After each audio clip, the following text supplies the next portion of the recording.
ગુજરાત કોંગ્રેસમાં શીતયુદ્ધ બરાબર જામ્યું છે। બાપુ હાથનો છોડશે સાથ। શંકરસિંહ વાઘેલાની નારાજગી પર હજી સુધી કોઈ ઉકેલ નથી આવ્યો।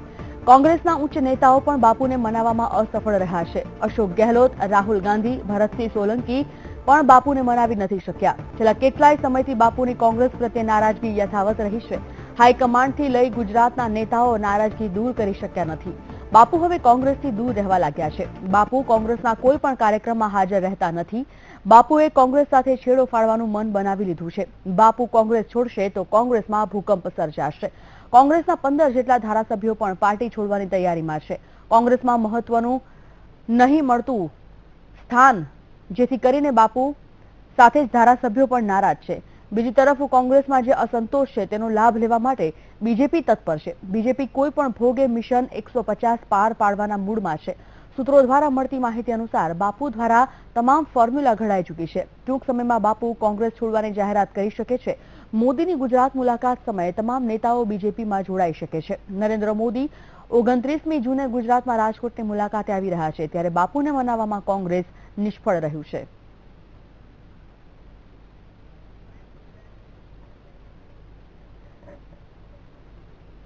तो आज विषय पर चर्चा करिए। मेहुल देसाई वीटीवी संवाददाता जोड़ाई गया है। मेहुल, शंकरसिंह वाघेला हवे कांग्रेस छोड़शे तेवी अटकळो વધુ તેજ બનતી જઈ રહી છે। આપણે અત્યારે વાત કરી રહ્યા છીએ કે કોંગ્રેસનું નુકસાન કેટલું થઈ શકે છે જો શંકરસિંહ વાઘેલા કોંગ્રેસ છોડે તો, અને આ જે નારાજગી છે તેની પાછળના કારણો ખાસ કરીને કોઈ સામે આવ્યા છે ખરા?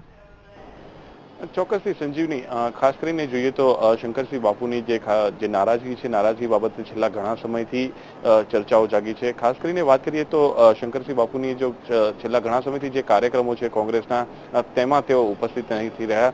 નારાજગી બાબતની ચર્ચા તો ઘણા સમયથી ચાલી રહી છે, પરંતુ નારાજગી કયા વિષય પર છે, શું છે, કેવા રજૂઆત કરવામાં આવી છે, આ તમામ બાબતો ઉપર અલગ અલગ જે વિચારો છે સામે આવી રહ્યા છે। હાલમાં જે વાત કરીએ તો તેમણે જે 2 વખત દિલ્હીની જે મુલાકાત લીધી હતી, મુલાકાત બાદ તેમને ત્રીજી વખત દિલ્હીની મુલાકાત લીધી હોવાનું પણ જે કહેવામાં આવ્યું છે। પરંતુ જો માનીએ તો તેમની જે આ મુલાકાત છે, મુલાકાતમાં હાઈકમાન્ડ સાથે જે તેમણે ચર્ચા કરી, જે તેમને ચૂંટણીના જે મુદ્દાઓ પર ચર્ચા કરી, જે પક્ષની બાબતો કે પક્ષ જે રીતે ચલાવવામાં આવી રહ્યો છે, ક્યાંક ને ક્યાંક તેમની જે નારાજગી છે ભરતસિંહ સોલંકીની જે કાર્યપદ્ધતિ છે તેની સાથે પણ કહેવામાં આવ્યું છે। પરંતુ આ તમામ જે બાબતો છે, બાબતો ઉપર બાપુએ પહેલેથી જ કહ્યું છે કે તેઓ કોંગ્રેસની સાથે જ છે અને કોંગ્રેસની સાથે જ રહેવાના છે। પરંતુ કોંગ્રેસના જાહેર કાર્યક્રમોમાં તેમની અનુપસ્થિતિ એ પણ એક મહત્વનો મુદ્દો છે। એટલે બાપુ ક્યાંક ને ક્યાંક નારાજ હોય તેવું ચોક્કસથી લાગી રહ્યું છે। ઘણા ધારાસભ્યો એવા છે, એવી પણ વાતો આવી રહી છે કે ઘણા એવા ધારાસભ્યો છે જે બાપુની સાથે રહેવા માંગે છે, કારણ કે આ ધારાસભ્યો જતા જે બેઠકમાં બાપુના નિવાસસ્થાને જે બેઠક મળી હતી ત્યાં ઉપસ્થિત રહ્યા હતા। તો જો બાપુ કોઈ નિર્ણય લઈ શકે છે તો તેઓ પણ તેમની સાથે નિર્ણય લઈ શકે છે। સંજીવની, અહીં મહત્વની બાબત એ પણ છે કે તેમની જે મુલાકાત દિલ્હી ખાતે થઈ હતી, 2 વખત તેઓ દિલ્હીની મુલાકાતે ગયા હતા, ભરતસિંહ પણ 2 વખત દિલ્હીની મુલાકાતે ગયા હતા। ત્યારબાદ જે પ્રભારી છે ગેહલોત, તેઓએ પણ તેમની સાથે ચર્ચા કરી હતી। તો આ તમામ ચર્ચાનો હજુ સુધી અંત ના આવ્યો હોય તેવું લાગી રહ્યું છે, કારણ કે જે દર મંગળવારે બાપુ છે એ બાપુ પત્રકારોને સંબોધતા હોય છે। આ વખતે પણ સંબોધવાનું હતું કે કેમ તે પણ એક ચર્ચાનો મુદ્દો હતો, પરંતુ તેઓ આ વખતે પણ પત્રકારો પરિષદ સંબોધવાના નથી। તેમને વિપક્ષની ઓફિસમાં તેઓ ચોક્કસથી ઉપસ્થિત રહેવાના છે, પરંતુ આ મુદ્દા ઉપર કોઈ પણ ચર્ચા થાય એવું હાલ દેખાઈ નથી રહ્યું। અને જે ખરેખર જે વાતો આવી રહી છે તેમાં કેટલી તથ્ય છે તે તો હજુ પણ એક ચર્ચાનો વિષય જ બની રહેશે। સંજીવની, બિલકુલ મેહુલ, સમગ્ર માહિતી માટે આપનો આભાર।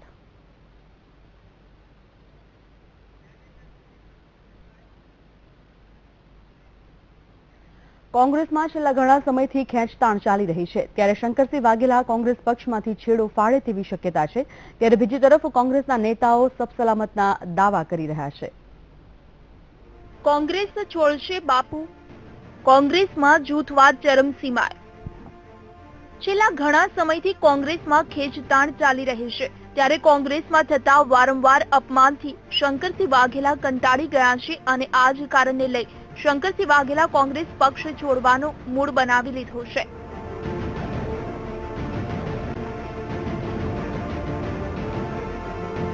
જો કે શંકરસિંહ વાઘેલા લાંબા સમયથી પક્ષથી નારાજ છે, જેને લઈ થોડા સમય પહેલા ભરતસિંહ સોલંકીએ બાપુના નિવાસસ્થાન વસંત બગડોમાં જઈ બેઠક કરી હતી અને નારાજ બાપુને મનાવવાના પ્રયાસ કર્યા, પરંતુ બાપુ હજુ પણ માન્યા ન હોય તેવું લાગી રહ્યું છે.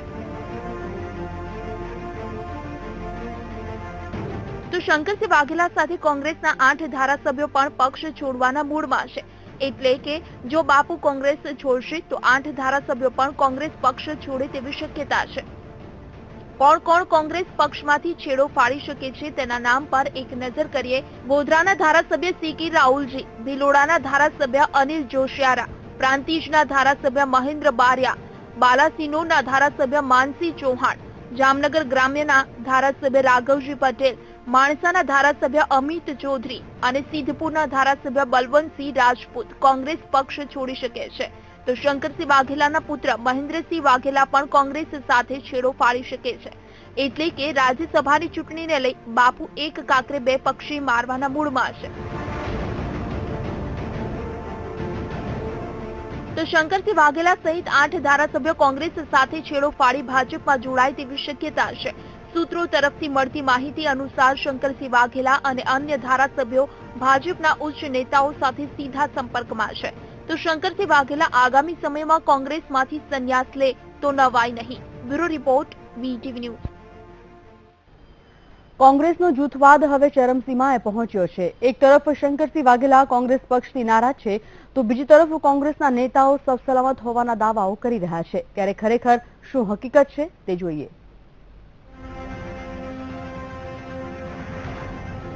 શું બાપુ કોંગ્રેસમાંથી લેશે વિદાય?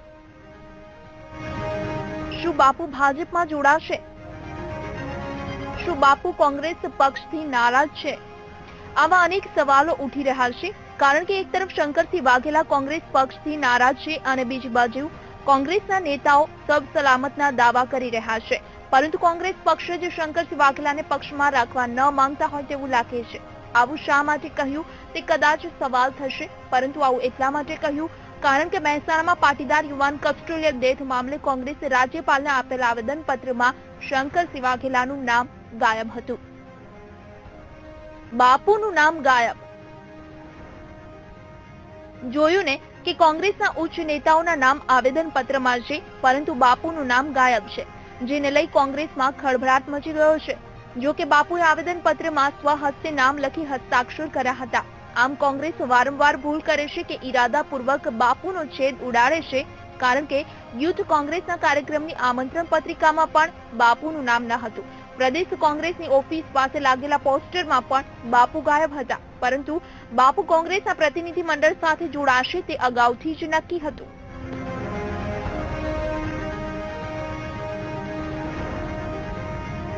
તો બીજી તરફ પાટીદાર યુવાનના કસ્ટોડિયલ ડેથ મામલે અને ખેડૂતોના પ્રશ્ને આણંદ ખાતે કોંગ્રેસ દ્વારા ધરણાના કાર્યક્રમમાં શંકરસિંહ વાઘેલાની ગેરહાજરી રહેતા અનેક સવાલો ઉઠી રહ્યા છે. ભરતસિંહ સોલંકી અને અશોક ગેહલોતની હાજરીમાં આણંદમાં ધરણા યોજાયા. તો મહેસાણામાં પ્રદેશ પ્રભારી, પ્રદેશ પ્રમુખ સાથે જવાને બદલે શંકરસિંહ વાઘેલા એકલા ગયા હતા. ત્યારે અહીં સવાલ એ થાય છે કે શંકરસિંહ વાઘેલા ટૂંક સમયમાં કોંગ્રેસ સાથે છેડો ફાડશે. શંકરસિંહ વાઘેલા ભાજપના ઉચ્ચ નેતાઓના સંપર્કમાં છે. આવા અનેક સવાલો થઈ રહ્યા છે.